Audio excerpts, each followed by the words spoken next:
Dear fellow colleagues, today we will be talking about how to prevent endophthalmitis in phacoemulsification surgery.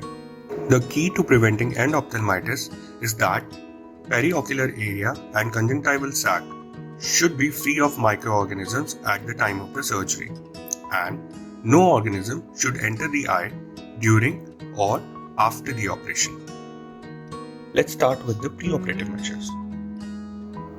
Ask the patient to clean the periocular area with soap and water or eye wipes 3 to 4 times a day before putting the antibiotic eye drops 1 day before the surgery. Coming to the next part, that is intraoperative measures. Before cleaning and draping, put anesthetic eye drops in the conjunctival sac to prevent burning and irritation by betadine.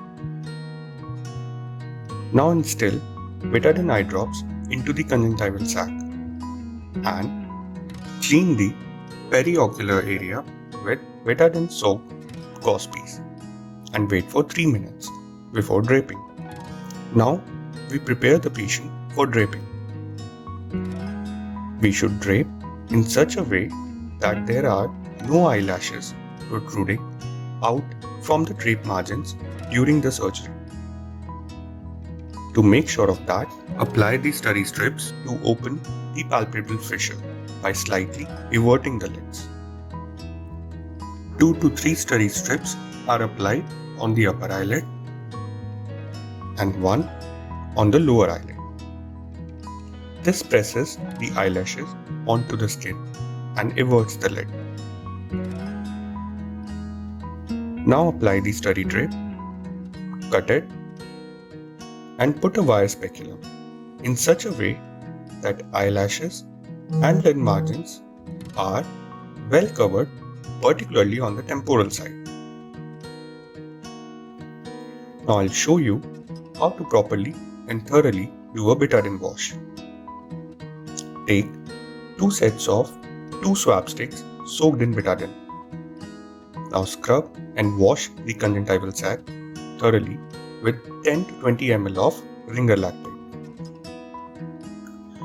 Not only this decreases the microorganism count in the conjunctival sac, but also improves the visibility by washing away lipids and oil from the eye.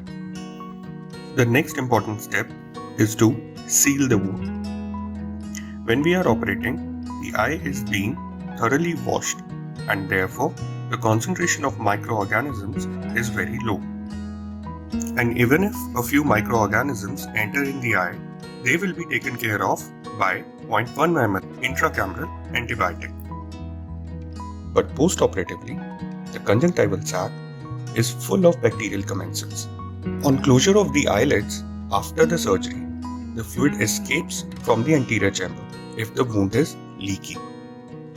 And on opening the eyelids, the fluid is sucked into the eye. The sucking of the fluid is called ingress. To demonstrate the fluid coming out of the anterior chamber through a leaky wound, we have stained the side port with trypan blue.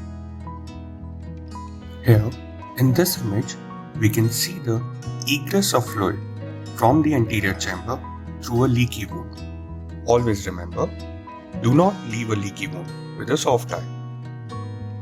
Moderately hydrate the wound and take 2 swab sticks, wet and squeezed. Place one on the side port and the other one on the main wound and press the eyeball for 30 to 60 seconds. When you press the eyeball, the soft inner corneal lip or the wall gets pressed against the roof of the pocket and seals it. Usually, doing it once is sufficient, but if needed, the procedure can be repeated. See how a simple compression on the wound has stopped the egress of fluid from the anterior chamber, and the wound is sealed, and thus preventing the endophthalmitis.